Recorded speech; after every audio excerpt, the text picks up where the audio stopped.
मजा नहीं आ रहा है। रुको जरा, सब्र करो।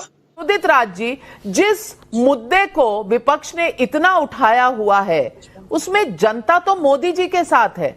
ईडी सीबीआई जो हो रहा है वो सही हो रहा है, पहले की सरकारें सोई रही, ये लोगों का कहना है। क्या कहेंगे आप? गलत मुद्दा नहीं पकड़ा है, आप लोग बीजेपी का प्रचार करते हो। ये बड़ी अच्छी बात कही आप। वाह क्या सीन है।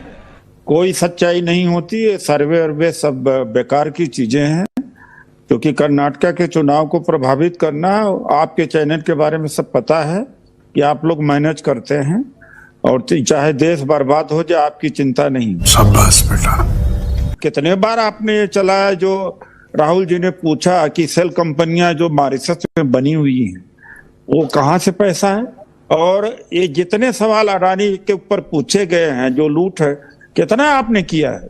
आप लोगों का एजेंडा है, आप चलाइए जो भी करना हो, हम इनमें कोई विश्वास नहीं करते। और अभी तो रुको, क्लाइमैक्स अभी बाकी है। हम पर विश्वास आपको नहीं है ये तो हम पहले से ही समझ रहे थे, लेकिन आपको देश की जनता पर विश्वास नहीं है, ये दुख की बात है कि शेरगिल। आप जनता के मालिक हैं क्या? आप जनता में बैठ भैया नहीं, मालिक तो आप ही हैं। मैं तो स्टूडियो में बैठ करके जनता के मालिक हैं क्या? मैं तो छोटी सी पत्रकार हूं और ये सर्वे तो करने वाला टाइम्स नाउ नहीं है, ईटीजी है। ईटीजी रिसर्च कर रहा है। अरे ये तो कोई रिसर्च नहीं है, ये तो बीजेपी का रिसर्च है।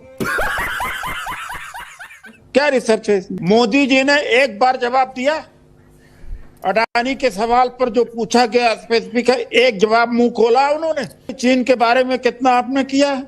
आप एजेंडा चलाते हो बस, नहीं तो बीजेपी के लिए चलाते हैं, हमें सब मालूम है। ऐसे में बड़ा सख्त लॉकडाउन लोगों की वजह से बीजेपी जीत रही है, आपके वजह चैनलों से वजह जीत रही है। आपका गुस्सा मैं पूरी तरह से समझ रही हूं। नाविका जी, मुझे कोई गुस्सा नहीं है, लेकिन एक बार आपने पूछा कि मोदी जी आप जवाब क्यों नहीं बोलते, अडानी पर मुंह क्यों नहीं खोलते, चीन पर मुंह क्यों नहीं खोलते? भाई सेल कंपनियों के बारे में वो आप कितने बार चलाए हो, क्यों नहीं पूछते? सवाल पूछा जाता है सत्ता पद से, आप विपक्ष से पूछ रहे हो।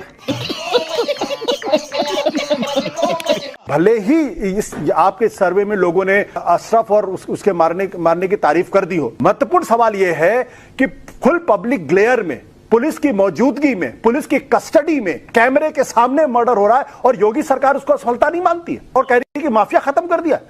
आप भी उत्तर प्रदेश के अंदर जिस तरीके से पाल का खुलेआम मर्डर हुआ है, अगर हम इसको सेलिब्रेट करना चाहते हो सेलिब्रेट कर सकते हैं। ये बड़ी अच्छी बात कही आप। भारतीय जनता पार्टी को 38.2% वोट मिल रहा है। अब ये 38.2 का मतलब ये है कि आप अभी भी देश के अंदर करीब 61% लोग आपके खिलाफ है। बात तो सही है। और ये बात बार बार नरेंद्र मोदी जी के बारे में जिस तरीके जयवीर शेरगिल कह रहे हैं कि भाई वो देश के ग्लोबल लीडर, सब कुछ ठीक है। सवाल ये है कि कांग्रेस जब अपने उरूज पे थी तब कांग्रेस का वोट शेयर कभी भी 43-45% से नीचे नहीं है। आपका 37-38 पे आके रुका हुआ, और यही इनकी बीजेपी की सबसे बड़ी वल्नरेबिलिटी। अगर 2-3% में अगर नीचे चला गया तो फिर उसके बाद बीजेपी का क्या होगा? सबसे चौंकाने वाला नंबर है वो कांग्रेस प्लस का 144 तक पहुंचने की उम्मीद। अगर 144 तक पहुंच रहा है, ऐसा अगर आकलन कर रहा है, तो इसका मतलब यह है कि कांग्रेस बीजेपी के लिए दिक्कत पैदा कर सकती है। हर विश्व की हर देश का सेंसेक्स लड़खड़ा रहा था। जहां पाकिस्तान आज आटे के लाले पड़े हुए, भीख का कटोरा मांग के पड़ रहा है, वहीं हिंदुस्तान आज श्रीलंका जैसे देशों को आर्थिक सहायता भेज रहा है। जयवीर शेरगिल जी, यहां मैं आपको रोकूंगी। अच्छा, आप अपने आप को पाकिस्तान से कंपेयर ही क्यों कर रहे हैं? आप तो दुनिया की 5वीं सबसे बड़ी अर्थव्यवस्था है। अगर हम करें तो करें क्या, बोले तो बोले क्या?